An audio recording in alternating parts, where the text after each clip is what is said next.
नमस्कार, मैं हूं अपराजिता सिंह। प्यो पटना में आपका स्वागत है। आज है 18 अगस्त, दिन सोमवार। खबरों की ओर बढ़ने से पहले डालते एक नजर आज की सुर्खियों पर। पटना में बनकर तैयार हो रही आधुनिक साइंस सिटी। पटना समेत बिहार के शहरों में सैटेलाइट टाउनशिप योजना। बिहार का पहला डिजिटल कृषि निदेशालय, किसानों को रियल टाइम लाभ। पटना में 3 सड़कों का शिलान्यास, बढ़ेगी सुविधा। पटना से पूर्णिया वंदे भारत से यात्रा होगी आसान। चलिए बढ़ते किस बड़ी खबरों की ओर विस्तार से। पटना में बनकर तैयार हो रही आधुनिक साइंस सिटी। पटना के राजेंद्र नगर स्थित doctor APJ Abdul Kalam science city का कार्य अंतिम चरण में है। सिविल कार्य पूरा हो चुका है और 5 दीर्घायों में 26 थीम आधारित विज्ञान प्रदर्शन लगाए जा रहे हैं। प्रथम चरण में 2 दीर्घायों में 47 प्रदर्शन तैयार हो रहे हैं। परिसर में 500 सीटों वाला ऑडिटोरियम, 150 छात्रों व 3 शिक्षकों के लिए छात्रावास, 4D theatre, multipurpose hall, cafeteria, parking और डिजिटल पैनल जैसी सुविधाएं भी होगी। निरीक्षण के दौरान अधिकारियों ने शेष कार्य जल्द पूरा करने के निर्देश दिए हैं। पटना समेत बिहार के शहरों में सैटेलाइट टाउनशिप योजना। पटना समेत सभी प्रमंडलीय शहरों में सैटेलाइट टाउनशिप बनाई जाएगी। नगर विकास विभाग ने इसके लिए जिलाधिकारी की अध्यक्षता में सलाहकार समिति गठित करने का निर्णय लिया है, जो योजना की निगरानी, अनुमोदन और भूमि पुनर्वितरण से जुड़े फैसले लेगी। छोटे भूस्वामियों और प्राथमिकता दी जाएगी और भूमि अधिग्रहण से पहले दस्तावेजों का सत्यापन होगा। विकास कर्ताओं का चयन नगर विकास विभाग द्वारा नामित प्राधिकरण करेगा। समिति में विभिन्न विभागों के अधिकारी शामिल होंगे और विशेषज्ञ भी नियुक्ति किए जाएंगे, ताकि टाउनशिप विकास में पारदर्शिता और संतुलन बना रहे। इससे किसानों को भी लाभ होगा। बिहार का पहला डिजिटल कृषि निदेशालय, किसानों को रियल टाइम लाभ। बिहार सरकार ने देश का पहला डिजिटल कृषि निदेशालय स्थापित किया है, जिससे किसानों को योजनाओं का रियल टाइम लाभ मिलेगा। यह पहल कृषि रोड मैप के तहत की गई है। डिजिटल फसल सर्वेक्षण, उत्पादन पूर्वानुमान और डेटाबेस प्रबंधन प्रणाली विकसित की जाएगी। डीबीटी के जरिए अनुदान सीधे किसानों के खातों में मिलेगा। 2 करोड़ से अधिक किसान पहले ही पोर्टल पर पंजीकृत हैं। निदेशालय से AI ड्रोन तकनीक, मृदा हेल्थ कार्ड, मोबाइल ऐप और गवर्नेंस टूल्स की सुविधा भी मिलेगी, जिससे कृषि क्षेत्र में डिजिटलीकरण को बढ़ावा मिलेगा। पटना में 3 सड़कों का शिलान्यास, बढ़ेगी सुविधा। पटना के दीघा विधानसभा क्षेत्र में करीब 3.13 करोड़ रुपए की लागत से 3 नई सड़कों और अंडरग्राउंड नालों का शिलान्यास हुआ। विधायक डॉक्टर संजीव चौरसिया ने इंद्रपुरी और पूर्वी पटेल नगर की जल जमाव की समस्या से निजात दिलाने हेतु इसका शुभारंभ किया। इन परियोजनाओं से सैकड़ों लोगों को बेहतर रास्ते और सफर में सहूलियत मिलेगी। मुख्यमंत्री शहरी मार्ग विकास योजना के तहत बन रही ये सड़कें राज्य में रोड कनेक्टिविटी को मजबूती देगी और शहरी जीवन की गुणवत्ता में सुधार लाएगी। पटना से पूर्णिया वंदे भारत से यात्रा होगी आसान।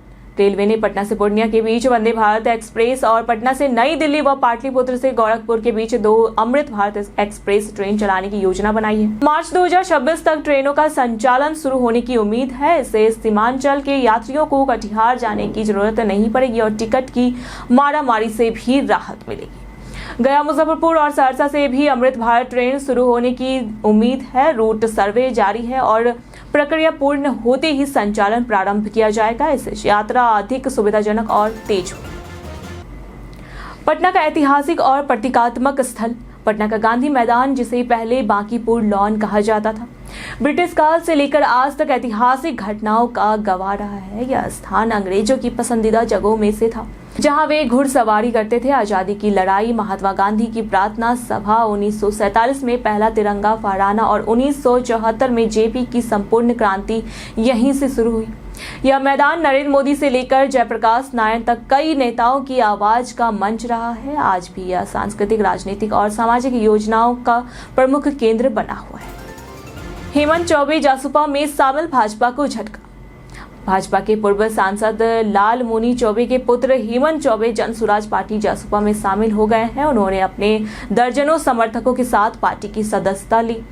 जसपा के संस्थापक प्रशांत किशोर ने उन्हें पार्टी में शामिल कर पीला दुपट्टा पहनाया। हेमंत चौबे कैमूर जिले के चैनपुर विधानसभा क्षेत्र से हैं और उनके आने से शाहबाद क्षेत्र में जसपा को नई राजनीतिक मजबूती मिलने की उम्मीद है। विभिन्न राजनीतिक और सामाजिक संगठनों के कई नेता जसपा में जुड़ रहे हैं, जिससे बीजेपी जेडीयू की चिंता बढ़ती जा रही है। बिहार चुनाव से पहले जदयू का महिला सशक्तिकरण अभियान। बिहार चुनाव 2025 से पहले जदयू ने सुशासन का सार अपने द्वार अभियान शुरू किया है। महिला जदयू की 40 सदस्यीय टीम 23 अगस्त तक राज्य भर में दौरा करेगी और मुख्यमंत्री नीतीश कुमार के सुशासन व महिला सशक्तिकरण से जुड़ी योजनाओं की जानकारी जन जन तक पहुंचाएगी। जदयू प्रदेश अध्यक्ष उमेश कुशवाहा और महिला जदयू प्रदेश अध्यक्ष डॉक्टर भारती मेहता ने अभियान को बूथ स्तर तक पहुंचाने पर जोर दिया। वर्चुअल बैठक में महिला मतदाताओं से संवाद, पुस्तिका और स्टिकर के माध्यम से प्रचार और जागरूकता अभियान को तेज करने का आह्वान किया है। पटना में जल जमाव से मचा हाहाकार। बीते दिनों पटना के कई इलाकों में भारी जल जमाव से करीब 1500 लोग प्रभावित हुए हैं। खासकर रानीपुर, पैजावा, चकिया और नवविहार कॉलोनी में करीब 235 घरों में पानी भर गया है, जिससे लोगों को आने जाने में नाव का सहारा लेना पड़ रहा है। संचार कॉलोनी और ज्योतिष पथ जैसे इलाकों में भी 25,000 से अधिक लोग परेशान हैं। पुनपुन नदी के उफान से स्थिति और बिगड़ी। राहत की बात यह है कि गंगा के जलस्तर में गिरावट आई है और वह खतरे के निशान से नीचे बह रही है। प्रशांत किशोर का विपक्ष को खुला चुनौती भरा बयान। बीते शनिवार पटना के हज भवन में जनसुराज पार्टी ने बिहार बदलाव सम्मेलन आयोजित किया, जिसमें 3000 मुस्लिम बुद्धिजीवी शामिल हुए। प्रशांत किशोर ने मुस्लिम समुदाय की राजनीतिक भूमिका को अहम बताते हुए महागठबंधन को चुनौती दी कि वे मुसलमानों को उचित प्रतिनिधित्व दे। उन्होंने घोषणा की कि जहां महागठबंधन मुस्लिम उम्मीदवार उतारेंगे, वहां जनसुराज हिंदू उम्मीदवार देगा। किशोर ने मुस्लिमों से ना डरने की अपील की और कहा कि 20% भाजपा विरोधी हिंदू साथ आ जाए तो जीत संभव है। महागठबंधन ने शुरू की वोटर अधिकार यात्रा। बीते दिन महागठबंधन ने बिहार में 3 दिवसीय वोटर अधिकार यात्रा की शुरुआत की, जिसे राहुल गांधी ने सासाराम से हरी झंडी दिखाई। यह यात्रा 25 जिलों में 1300 किलोमीटर की दूरी तय करेगी और 1 सितंबर को पटना के गांधी मैदान में विशाल रैली के साथ समाप्त होगी। पदयात्रा, जनसभाएं और जनसंपर्क कार्यक्रमों के जरिए एसआईआर के खिलाफ लोगों को जोड़ा जाएगा। विपक्ष का आरोप है कि एसआईआर से गरीब, अल्पसंख्यक और प्रवासियों के नाम वोटर लिस्ट से हटाए गए हैं, जबकि चुनाव आयोग ने प्रक्रिया का बचाव किया है। बख्तियारपुर में नया रेल ओवरब्रिज, आवागमन होगा आसान। बीते दिन बिहार के मुख्यमंत्री नीतीश कुमार ने बख्तियारपुर का औचक निरीक्षण किया।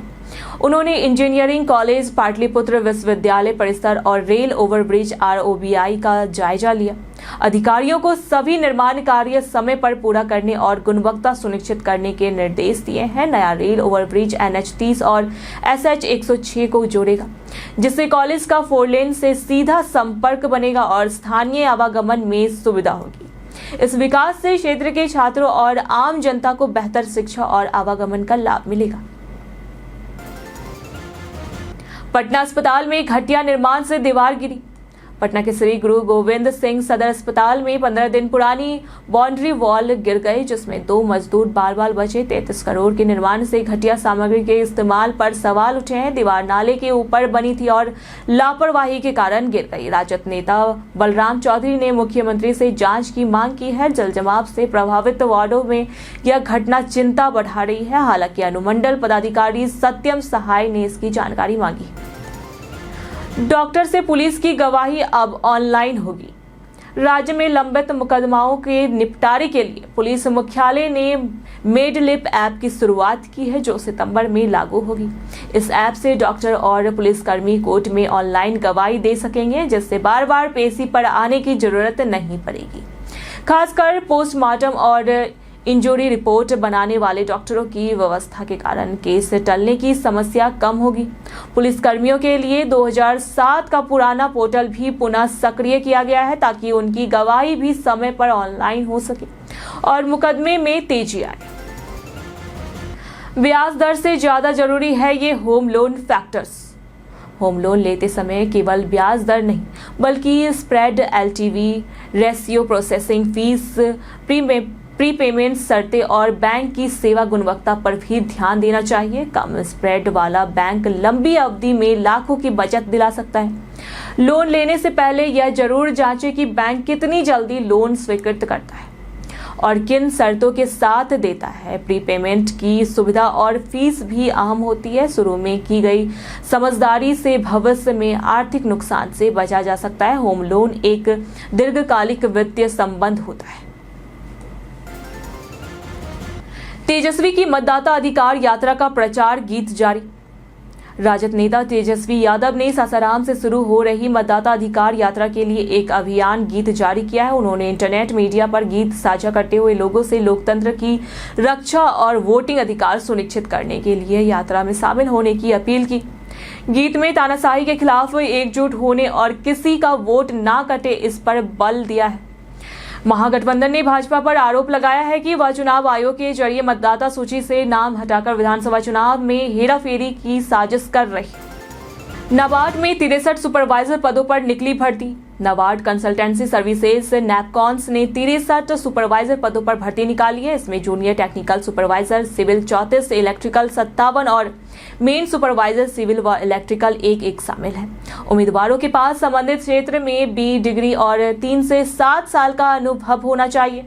अधिकतम आयु 45 वर्ष है। शॉर्ट लिस्टिंग और इंटरव्यू के आधार पर होगा। कोई लिखित परीक्षा नहीं होगी। वेतन 45,000 से 1,15,000 प्रति माह है। आवेदन के लिए www.napcons.com पर जाए और कैरियर सेक्शन में यहां आवेदन करें। लिंक से फॉर्म भरे। आवेदन प्रक्रिया पूरी तरह ऑनलाइन है।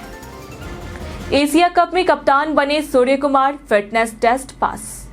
भारतीय T20 टीम के कप्तान सूर्य कुमार यादव ने फिटनेस टेस्ट पास कर लिया है और अब वे 9 सितंबर से शुरू हो रहे एशिया कप में भारत की कप्तानी करेंगे। उन्होंने जून 2025 में जर्मनी में स्पोर्ट्स हर्निया की सर्जरी कराई थी और बेंगलुरु में रिहैब के बाद पूरी तरह फिट घोषित हुए। IPL 2025 में उन्होंने मुंबई इंडियंस के लिए 717 रन बनाकर शानदार प्रदर्शन किया। भारत का पहला मैच 10 सितंबर को UAE से होगा। सूर्य कुमार 19 अगस्त को मुंबई में टीम सिलेक्शन में चयनकर्ताओं के साथ शामिल होंगे। वोट अधिकार यात्रा पर लालू तेजस्वी का वार।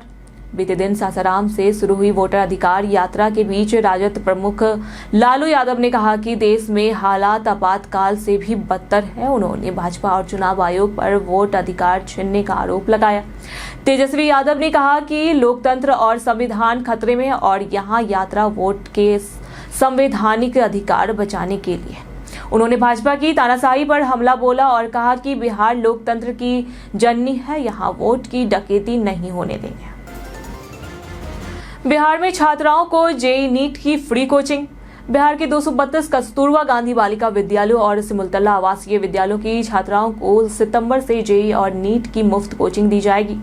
शिक्षा विभाग ने इसके लिए कोचिंग संस्थान फिजिक्स वाला के साथ करार किया है। कोचिंग में डिजिटल क्लास, मॉक टेस्ट, शंका समाधान और प्रगति की निगरानी की सुविधा होगी। कक्षा 8 के छात्रों को राष्ट्रीय मेधा छात्रवृत्ति परीक्षा की तैयारी भी मुफ्त कराई जाएगी। साथ ही अंग्रेजी भाषा शिक्षण कार्यक्रम के साथ बोलने, समझने और आत्मविश्वास बढ़ाने के लिए संसाधन और शिक्षक प्रशिक्षण मॉड्यूल भी उपलब्ध कराए जाएंगे। यह पहल ग्रामीण छात्राओं के लिए बड़ी सुविधा होगी। पटना में भारी बारिश का अलर्ट, तापमान में गिरावट।